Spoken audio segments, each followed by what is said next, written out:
சரத்சந்திராவோட வில்லங்கமான திட்டம். என்னென்னமோ யோசிச்சு பார்க்குறாரு சரத்சந்திரா. திடீர்னு ஓடி வந்து தங்கச்சி கையை பிடிச்சிட்டு, மீரா, நான் உன்கிட்ட ஒன்று கேட்டால் அதுக்கு சரின்னு சொல்லுவியாம்மா அப்படிங்கிறாரு. என்னன்னா சொல்லுங்க அப்படிங்கிறாங்க. என் பொண்ணு பூமியை உன் பையன் செரிக்கு கல்யாணம் பண்ணி கொடுக்குறியா அப்படின்னு கேட்குறாரு. மீராவுக்கு பயங்கர ஷாக்கு. ஆனால் அது சந்தோஷமான அதிர்ச்சி தான். அண்ணா, நிஜமாவா கேட்குறீங்க அப்படின்னு கேட்குறாங்க. ஆமாம், நிஜமா சொல்கிறேன் அப்படின்னே அவங்களுக்கு ரொம்ப சந்தோஷம். பூமியை என் மருமகளாக்கிக்கிறதுக்கு எனக்கு ரொம்ப சந்தோஷம்ண்ணா அப்படின்னு சொல்கிறாங்க. அபூர்வாவும் மருதாணிச்சித்தையும் முழிக்கிறாங்க. ஐயோ, இது என்ன இவர் என்னென்னமோ முடிவு எடுக்கிறார் திடீர்னு அப்படின்ட்டு.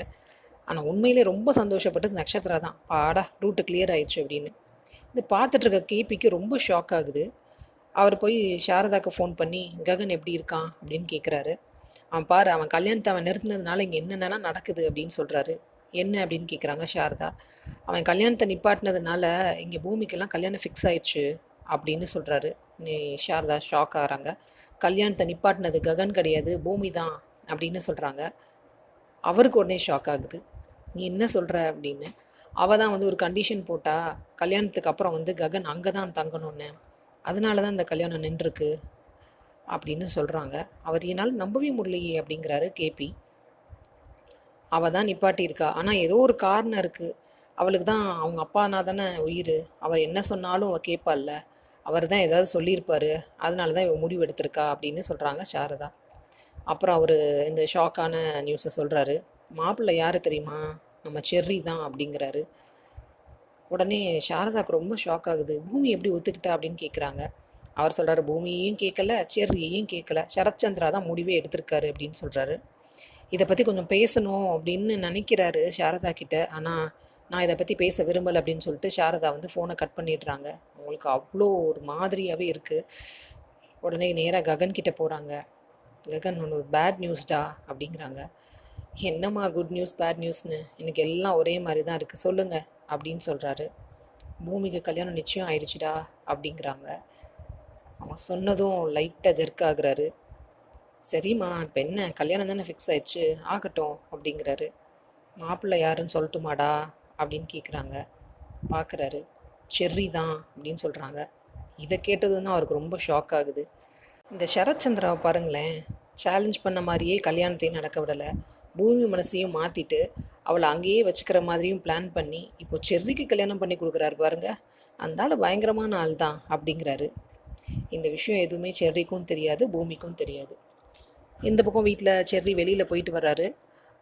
மீரா வந்து சொல்கிறாங்க, உனக்கு பூமி கூட கல்யாணம் ஃபிக்ஸ் ஆயிடுச்சுடா, சந்தோஷமான செய்தி அப்படிங்கிறாங்க. அவருக்கு ஷாக் ஆகுது. அம்மா, அண்ணன் கல்யாணம் பண்ண வேண்டிய பொண்ணுமா, அவங்கள நான் எப்படிம்மா கல்யாணம் பண்ண முடியும் அப்படின்னு கேட்குறாரு. கரெக்டாக அந்த நேரம் உள்ளே வர்றாரு சரத்சந்திரா. யார்டா உன் அண்ணன், அவன் உன் அண்ணனா அப்படின்னு திட்டுறாரு. இல்லைம்மாம்மா, இந்த கல்யாணம்லாம் கரெக்டாக வராது அப்படின்னு சொல்கிறாரு. உடனே நட்சத்திரா குறுக்க புகுந்து, அப்பா, செர்ரி ஏற்கனவே பூமியை லவ் பண்ணியிருக்கான் அப்படின்னு சொல்கிறாங்க. உடனே அவருக்கு எரிச்சலாக வருது. இது பிந்து கூட நல்லா தெரியும்ப்பா, நீங்கள் கேளுங்க அப்படின்னு சொல்கிறாங்க நட்சத்திரா. பிந்து வந்து சொல்ல மாட்டேங்கிறாங்க.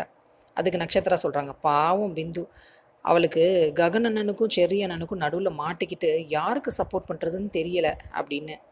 உடனே சரத்சந்திரா சொல்கிறாரு, என்னது ககன் அண்ணனா, உனக்கு ஒரே ஒரு அண்ணன் தான், அது செர்ரி தான் அப்படின்னு சொல்கிறாரு. அப்புறம் நட்சத்திரா, இருங்கப்பா நான் வரேன் அப்படின்னு சொல்லிட்டு செர்ரி பூமிக்கு எழுதின லெட்டர்ஸ் எல்லாத்தையும் எட்டு வந்து காமிக்கிறாங்க. இன்னும் ஷாக் ஆகுறாரு சரத்சந்திரா. அடுத்து பார்த்தா ஒரு காஃபி மக் கொண்டு வராங்க. அந்த மக்கில் வந்து செர்ரியை வந்து ஐ லவ் யூ பூமி அப்படின்னு எழுதியிருக்காரு. அவங்க ரெண்டு பேர் ஃபோட்டோவையும் போட்டு இங்கே பாருங்கன்னு எல்லாத்தையும் காமிச்சு செர்ரி வந்து பூமியை லவ் பண்ணார் அப்படிங்கிறத ப்ரூவ் பண்ணிடுறாங்க. சரத்சந்திரா வந்துடுறாரு. ஏண்டா இவ்வளோ லவ் பண்ணியிருக்கா, அப்புறம் ஏண்டா அப்படி பண்ணுற அப்படின்னு சொல்கிறாரு. கரெக்டாக கிருஷ்ணா அப்போ என்ட்ரி கொடுக்குறாரு. இங்கே பாருங்கள், அவன் வந்து லவ் பண்ணது உண்மை தான், ஆனால் இதெல்லாம் ககனும் பூமியும் லவ் பண்ணுறாங்கன்னு தெரியறதுக்கு முன்னாடி, இப்போ கிடையாது. அவங்க ரெண்டு பேரும் கல்யாணம் பண்ணால் சந்தோஷமாக இருக்கவே முடியாது அப்படின்னு சொல்கிறாரு கேபி. எப்போ ககனும் பூமியும் லவ் பண்ணுறாங்கன்னு தெரிஞ்சிச்சோ அப்போ இருந்தே வந்து பூமியை வந்து அந்த கண்ணோட்டத்தில் பார்க்கல செர்ரி அப்படிங்கிறாரு கிருஷ்ணா. ஆமாம் மாமா அப்படின்னு செர்ரியும் சொல்கிறாரு. இதை சொன்னதும் அபூர்வா, என்ன கேபி, உன் பையன் ககனுக்கு பூமியை கல்யாணம் பண்ணி கொடுக்கணும், சொத்து எல்லாத்தையும் அந்த பக்கம் மாற்றி விடணும்னு பிளான் பண்ணிகிட்ருக்கியா அப்படின்னு. நான் அப்படிலாம் எப்போ சொன்னேன், நான் அந்த மாதிரி நினைக்க கூட இல்லை அப்படின்னு சொல்கிறாரு கிருஷ்ணா. இது மாதிரிலாம் பேசி சரத்சந்திராவையும் யோசிக்க விட மாட்டேங்கிறாங்க.